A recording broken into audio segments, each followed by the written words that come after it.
Bottom to the top hoops, what we like to do is we like to basically put you on to what's going on. Creating highlight reels, what we are setting the platform up for. Kids that are not on the radar, where we can give them a look and get them a look, all right? And log on to that bottomtothetop.hoops.com. Hey, what's going on? This is your boy E. Jones, Bottom to the Top Hoops. Big shout out to my man, the super producer, the Black Elvis. Here with my main man, Shawnelle Scott. What up, my man? Oh man, Harlem fame, St. John's fame, brought it uptown to All Hallows in the Bronx, hung out with us for a little bit. But you know, the biggest thing is, man, we try to bring people on the show that has some credibility, have been able to accomplish some great things in basketball. A real emphasis is on bringing New York City's game back to where it was at one time. Call it what you wanted, the golden era, the glory days, whatever it was. But I remember, you know, me being a graduate in 1991, and I believe you were 1990. Yep. And we obviously played against each other in high school, and we'll get to that. But I think what I just want to just touch on, like, what's the Shawnelle Scott story? Because there's a story that people know, and then there's some things that people don't know. So let's start at the beginning. When did you start hooping? So the Shawnelle Scott story is basically I started hooping when I was 5 years old, man. Okay. First time a girl around my block introduced me to it. She just put the ball in my hand and told me to shoot the ball. I shot it underhanded. Right. That was it. That was it. I was hooked. Okay. So now you start playing, and were you a tall kid? Were you always like a taller kid in the classes? And people obviously when you're tall, they're like, oh, you should play basketball. I was always fairly tall, always taller than all my classmates, always taller than most of my teammates. Mm-hmm. Being tall, you always got challenged. So, right. At, you know, younger in that, you know, early 80s, I mean, I got tested every single time I stepped on the court. And that's on the court, off the court. Right. Just always somebody testing me, older kids coming at me, kids 3 or 4 years older. So I had to learn to adjust fast. Mm-hmm. Had to learn to protect myself. Right. Had to learn to, you know, just be good with people. Develop some thick skin. Some skill, develop thick skin. But you know what? That just speaks to something else in terms of, you know, our kids nowadays and some of the things that they go through. Some of the times when you hear, especially young athletes, they're in situations that are uncharted waters. Right. And some kids, they say now, are more entitled, so they haven't been through stuff. And they don't know how to adjust to adversity. So you obviously had those experiences from when you were young to help you kind of adapt and adjust and learn on the fly. Yeah, it was tough, man. I mean, but you just had to, you know, the basketball was, you know, something I loved, passionate about. So it never mattered if, you know, they took my ball, or if I, you know, they punched me in my chest, told me to get off, or take my necks. Right. I didn't care. Yeah. There's no more necks. People don't play the ball anymore. Yeah, you know, that was something we had to go through. But so I just, you know, if they took my necks, I'll just try to get the next one or the next one, and you know. Or at the end of the day, prove yourself. Or just prove yourself where they got to have you on the court. Exactly. So that's what eventually happened. So now you start off. Who was the first team that you played for? So I started off with Millbank because I lived right across the street. Basically, I learned how to play there. I learned everything. Who was that Millbank at the time? I think it was One Eye Sam, Bruce Frazier. Guys like that. Okay. You know, One Eye Sam was real good with us. You know, 10 years old. Yeah. Bruce Frazier was a guy. Mm-hmm. He was instrumental when we were younger, just teaching us how to play the right way. You know, team first. Yep. You know, not being selfish. That's where I learned those values. Obviously, start to play at Millbank, and you get noticed. Who do you go to after? First place is the Gauchos. You know, I think, you know, I forgot how I got there. There was a guy around my way. He took me up to the Gauchos. They used to be at 137. Yeah. Dave Jones was like my first, you know, Gauchos coach. And he put all the, I saw him recently. Dave Jones put like all the toughness in me that lasted throughout my playing days. Big shout out to my man, Dave Jones. One of the key influencers. Now let me ask you this. I had an experience with Dave Jones that was very unique. He was really, really hard on me. Right. And I didn't understand why, but it was developing me to get what we talked about, which is thick skin. And I didn't like him at the time because I felt like he was picking on me. Right. But I did what he asked me to do, and I had a role. So turns out later on, you know, we're great friends now, but I didn't understand it at the time. Dave Jones, I thought was crazy when I first got with him. He was tough on me. He made me come out of my shell. And you know, so you were more introverted? I was more introverted, and he basically taught me the big man game, like being a good big man. So all the skills that I had as I developed, it was the foundation from Dave Jones. I mean, it's rebounding, keeping the ball up, turning, looking before you make a move, having a good base, post position. Establishing yourself, playing with toughness, like, you know, going after every rebound. And we're gonna get to that. So now you play with the Gauchos. Did you ever play with TS Bucks? No. Never played with TS Bucks. And they from my neighborhood, but no. So anyway, you start playing with Riverside. So Gauchos from like 11 to like 14, okay, and then I make the move to Riverside. Okay. Now those Riverside teams that you played on were like sweet. So for the people who don't know, let's just give a quick roll call. I'm just gonna say Adrian Autry, McDonald's All-American. Brian Reese, McDonald's All-American. Anthony Cade, McDonald's All-American. Khaled Reeves, McDonald's All-American. That came at the later of our high school years, but that's not even mentioning Lee Green. That's not mentioning Lee Green. I think was JoJo Outlaw on that team? JoJo Outlaw. He was younger. He was little. He was like a year younger, maybe. So I don't think he was. But just those names alone. Wayman Boone, Terrence. I mean, it was. How did we like? Who was coaching y'all? Look, Ernie Loach. Ernie Loach was coaching us. Alex Evans. So here's what people didn't understand, man. Managing those kind of egos with 4 McDonald's All-Americans. Right. You were a top 50 player in the country. Sought after big, right? You were going to St. John's, and we're gonna get back to All Hallows in a second. But think about how you got those type of players of that caliber to play together. Those guys were, I could say, looking back on them, I mean, I talked to Reese and Red a lot. Those guys were basketball guys. As great as they were, like at that age, and they were great. I mean, I'm telling you. And you were too. But those guys were all about like the team, like. And I'm gonna say this, big shout out to my man Red Autry, because Red was an alpha at a young age. Right. So what I know about Red was he was a leader.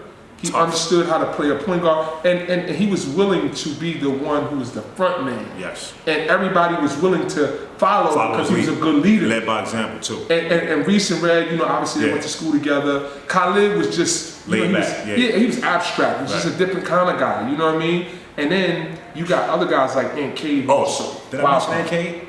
Yeah, you did. Okay. He was a wild card though. Ant Cade was.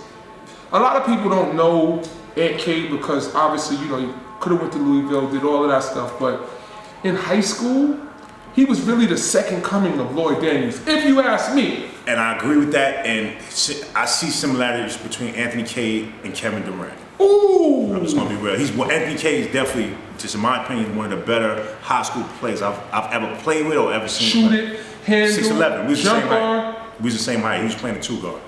And one of the funniest dudes and one too. of the funniest dudes I ever met. So anyway, your high school years. Right. Man, I had a conversation. I was in Texas with Ray Lynch. Right. And Ray Lynch was telling me about your senior, his junior year, your senior year. When I think y'all lost to Christ the King. Right.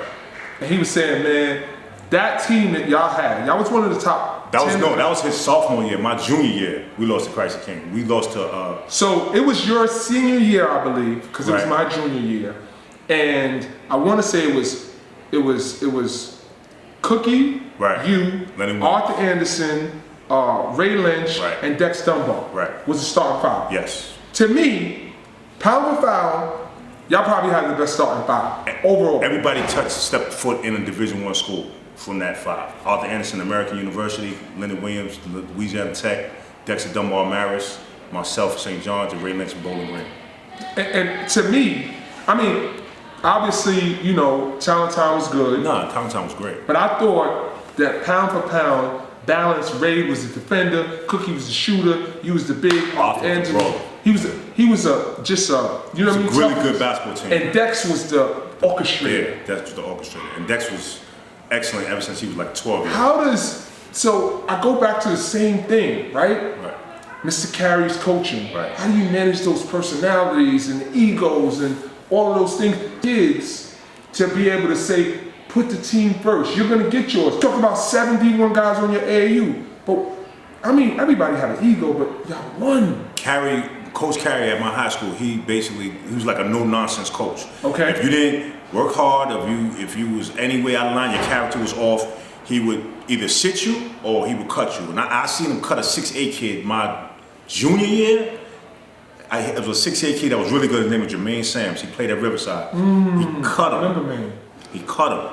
And I went to him, I said, Carey, what's going on? And he just said, no, I don't want him influencing you guys. I don't want him influencing you, first of all. And it's no place for him here. And I couldn't understand. And that's not even to mention my man C-Town, my man Colin Johnson. Colin Johnson was on that team too. High flyer, man, tough nose. So we had a good team, man. That was a good team. So Ray still laments that loss. I don't know who y'all lost to in the senior year, but we sat down. We lost a Hayes in the championship. Oh, that's right. Yeah, it was.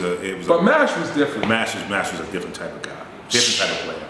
Jamal Mash, bro. Big shout out to Mash, man. Big shout out to Mash. Mash was his senior year, he was on a I used to consider him my rival, my rival for some reason. I don't know why. And then it was just to a point where like, maybe he's just not the player. Maybe I'm not the player he is. Like listen, at the end of the day, though, Mash was different. And as time went on, we saw what he did in the NBA. He turned into he was a big man, and then he just turned into like a two guard. But he always had those guard skills. But he turned into a killer too, man. It was ridiculous. Yeah, man.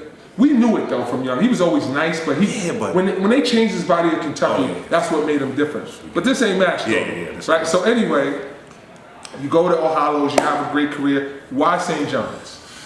I just felt like, as far as basketball, the whole tradition at that time, it was a lot of schools obviously recruiting me, but I just felt that, to get the biggest bang for the athletic buck, was there any influence from Malik Sealy and other guys? David Kane was there, Malik Sealy was there, my daughter's godfather, Alex Evans, was there. They all was there. I mean, it was a no-brainer. It wasn't a no-brainer, but the end of the story is Coach Rutledge at the time gave me a call. Ron Rutledge gave me a call right after St. John's was playing the NCAA. He said, listen, are you gonna go down and play in front of some cattle and some tumbleweeds, or are you gonna play in the garden? Click. And I hung up on him. Yeah, banged it on you. Yeah, let me hold that. And that was it, basically. Well, I'm not gonna go to these tumbleweeds, coach. Let's get this popping at the garden. So now, first of all, Malik was like incredible. I always refer back to Malik on this show because of the influence, and I want to make sure we keep his legacy alive, man. Told me a lot. I played with him 2 years. Professional before he was even professional. I played with him in St. John's for 2 years. I used to just go to his house, man. We just talk basketball on the road. Sometimes they door. Me and David Kane was roommates on the road, by the way. So Malik Sealy across the hall. We just go over there. They come over there. We spent a lot of time with each other. Like and a lot. Just gave me all the knowledge that he could. He was a real smart guy. Gave me all the knowledge, the basketball knowledge, the life knowledge. I remember I was actually having my first kid when I was a freshman, and I remember being frantic about because I didn't have a car at the time. Malik told me, man, he said, yo, don't you ever hesitate to ask me for a ride if you gotta go see that baby being born. No matter where I'm at, give me a call. And then that's when I knew he was a really good dude. Wow, man. Stories that you hear, and it just reinforces Malik was great. All of that stuff. So you play at St. John's 4 years. 4 years. Obviously, you got some records there, probably rebounding. Right. You scored 1,000 points there, and then you get drafted. 43 overall. 43 overall. Portland. Of course, I'm nervous. It's my dream. I felt that I was probably a first rounder, but things didn't go work out that way, and then I got drafted second round. Right. I was a little bit depressed afterwards. I shouldn't have been, but I was. First round goes by. Right. You're like, man, it didn't go. Now, 43rd pick. Did you know they were gonna pick you? I didn't watch the draft. Somebody called me, man. I couldn't watch it. I was that nervous. I didn't go to no park. I didn't go to nowhere. I think I just stayed at my house. I didn't even watch the draft. I couldn't do it. Let me just say this, man. The show is all about education. Right. And we just so happen to be in a school, which we'll get to in a second. You were All-American. You played in college at a high major school. You played on these illustrious AAU teams, and here it is, 6'11", you nervous. Right. There was a humility there that doesn't exist anymore, instead of entitlement. I think there's something missing now. I love basketball so much, and I couldn't believe I was at this point where I was about to get drafted in the NBA. It was no way in the world, unless somebody told me you're going there. It was no way I could watch it. So I didn't want to be around nobody. And were you around anybody? I wasn't around nobody. I wasn't around nobody. Dolo. I was home. Yep, I was dolo. And I got the call, and I was like, ugh. And I kind of was disappointed, but I got the call. I was thankful. And then you didn't use a bunch of emotions. Just a bunch of emotions, and you know. But unfortunately, I didn't make it that year right away because they had a stacked house. And to tell you what years was that? That was 1994. Was that around the Duckworth, Clyde Drexler, Jerome Kersey, Buck Williams, Rod Strickland, all those guys were on. Hollywood Robinson. That's my man. They were stacked up. So I got released, and then I had to go to the minor league. I had to go to the CBA and grind. So and that was kind of depressing, but I found out a lot about myself. Okay. What was the first thing you found out? That listen, you got to work hard. You got to take everything serious. You can't take nothing for granted. Okay. You can't ever give up. And your goals, whatever you want, is beneficial if you write them down and place them somewhere so you can see it every day. And that's what I did. So my thing was to make it in the NBA and just become. You was gonna get there. I was gonna get there, become a respectable player, and then every day my actions was of that. You know, I started to watch what I ate. I started to, you know, I came back in the summer. You still look like you're in good shape. You know, I try to eat somewhat okay. You know, right. Got my bike, rode my bike. I was doing stuff outside myself that I never thought. So would you? Is this suffice to say that this is probably the hardest that you had ever worked in basketball? It's the hardest I ever worked in basketball. To get to that first time where I signed with the Cleveland Cavaliers, Mike Fratello. Okay, so now you played 2 years in the CBA. Yes. And then you get invited to vet camp. Did you go to summer league first? I went. So this what happened. I played 2 years. It was like a lockout that year, and then I got invited to summer camp for Cleveland. It was the last camp. It was the last stop shop. The last camp of that summer, '96. They invited me to camp, and I was. Was that the year T. Rich was there? Yes. Big shout out to my man T. Rich. Big shout out to T. Rich. Gotta have T. Rich on the show. Played incredible at that camp. Incredible. I was looking at him like he was an alien or something. I couldn't believe it. But oh man, T. Rich. Yeah. But he gonna be on the show. He gonna tell his own story. So that was my first year. But I just think in that camp I went there with like another sense of. I wasn't the same Shawnelle, man. I was like a different person. I was like angry. I was looking at opponents. Like I never, like it was just natural, and it was like I played like that. But and they said, but your preparation, the preparation allowed you to say, you know what, I didn't put all of this work in to go out and just. I didn't even start. And you know who else was on the team? It's Junior Gauchos and Vitaly Potapenko. So they were the draft picks. So they drafted 2 bigs that year. But I played so well, it's like they had to sign me. Mike Fratello called me like before. He said, listen, you could start to look for your place. And I was just like, I hung up the phone. Where were you? I was in the hotel room. But I just thought it was like another purpose. I wanted to do something that meant something. So working with kids or helping the youth was definitely something. Yeah, staying around the game was something I think I wanted to do. Not so coaching so much, but maybe yes, maybe no, but it didn't matter. So luckily I got into a program. I got into a master's program that I was able to start working in the Department of Education. 10473. You know what I'm saying? And, in the Bronx. Yeah. Southview Academy. Yeah. In 09. That was a great life experience, man. Great life experience. Tough kids. But the communication and knowing how to deal with people, all that came into play. Right. You know, instead of like getting upset with kids, if you're showing that you care, you can alleviate the behavior, and that's what I learned. Right. So now, how do you transition from going there to coming out to where we are now at Millennium in Brooklyn? Now you're a Harlem dude. I'm a Harlem dude. Listen, let me tell you something, man. I know you're out here now, but I tell people, my man Ricky Rivers and a couple of my people out from Brooklyn, I'm like, man, I don't get out to Brooklyn much. But this is like my once every 4 months. I love Brooklyn, man. I can't lie. I love Brooklyn. I've been out here like almost 20 years living out in Brooklyn. Like 01. Matter of fact, 98. I'm first moved out to Brooklyn. I didn't know that. So, but I met a lot of the legends. It's a great place, man.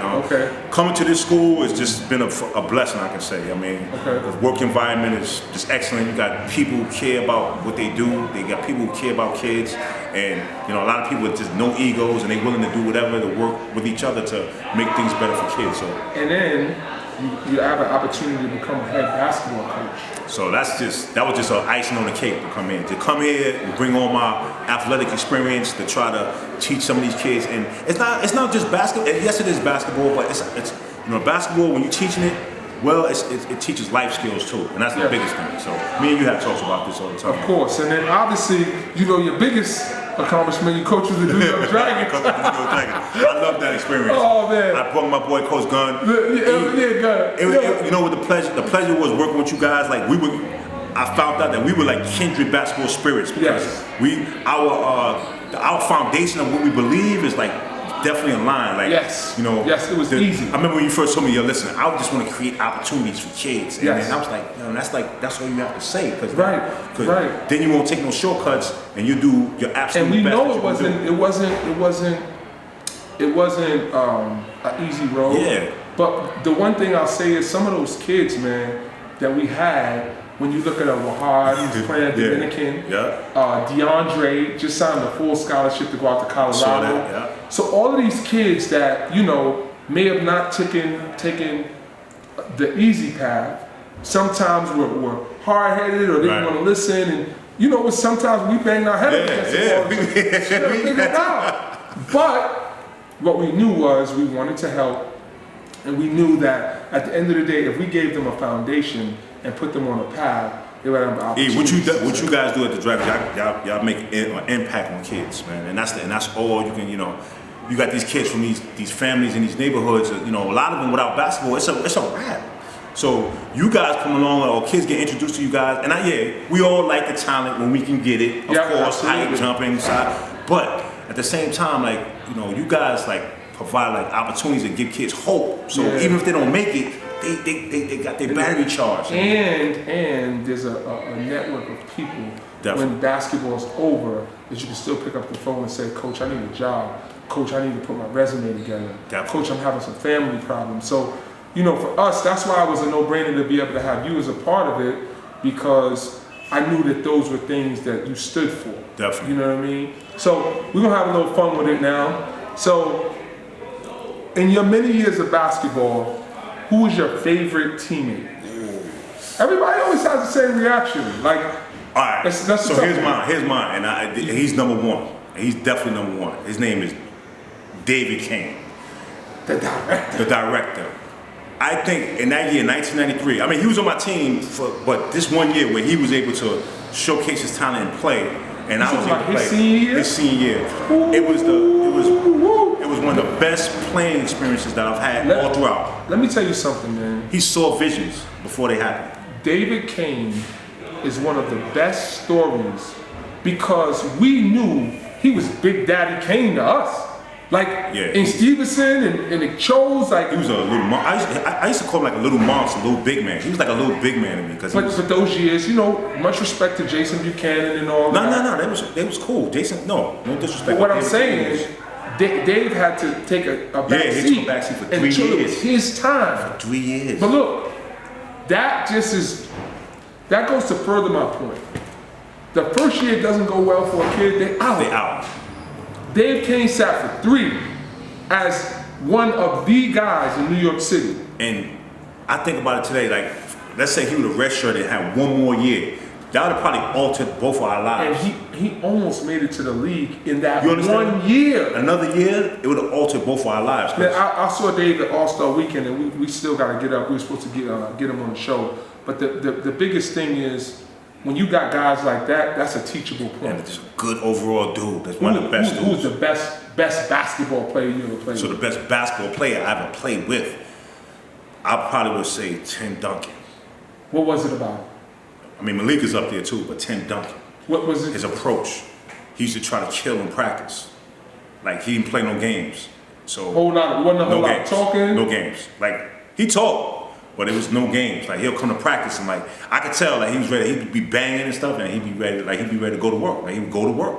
Practice, games, same work. I mean, games, forget about. But practice, he'll come in and just try to destroy you. So he was a fierce competitor that people didn't really know how much fire he had because he was quiet. Underrated competitor for sure. He's not. Well, let's just be clear. In my estimation, best power forward to ever play the game. I mean, he's a winner. Yeah, I used to just like look like during the game, I just like couldn't understand it. And he sometimes after practices, I like, I mean, I remember it was just one time I was playing. I thought I was playing great defense on him. I was bumping him, wasn't giving him no room. It was in him, no space, nothing. And then he just, at the end of it, he just turned around in pivot and bank shot quick before I could get my hand on. Like from out a little bit. So that's how it was. Best basketball moment. Best basketball moment. Oh man. That's the Cavaliers situation sounded like it was a good one, but it could have been one better than Best that. basketball moment. I mean, it's so many, man. But I guess, man, just playing in the Garden, first Big East game. Okay. I mean, against Georgetown. Who was on Georgetown? Alonzo Mourning and Kemba Mutombo. I think Robert Dan was hurt one game and I had to start. How'd you play? We won the game and I played. I'm not gonna say I played great, but I played. You held your own. Y'all won. Yeah, and it was like, you know, it was a great experience. And let me know that. Listen, if you arrived, you can do it. What was it? And we're gonna close out. But what was it like playing in the Garden? What like you run out of the tunnel at this time? Maybe 16,000 fans. Y'all, St. John's, Georgetown, games were packed. AI, Syracuse games. It was magical, man. I mean, it's nothing else. And I, you know, come out to the line, I had chills up my spine. I just couldn't wait till the game started. What happened to that? We're gonna figure out a way to get it back. But more than anything, man, as a brother, as a friend, I appreciate you. Thank you for having me, man. Of course, man. My man Shawnelle Scott, super producer, the Black Elvis, E. Jones, bottom to the top hoops. We signing out. Peace. It's your boy Shawnelle Scott here. You watching the Bottom to the Top Hoops with my man E. Jones. I'm the Black Elvis. Peace out.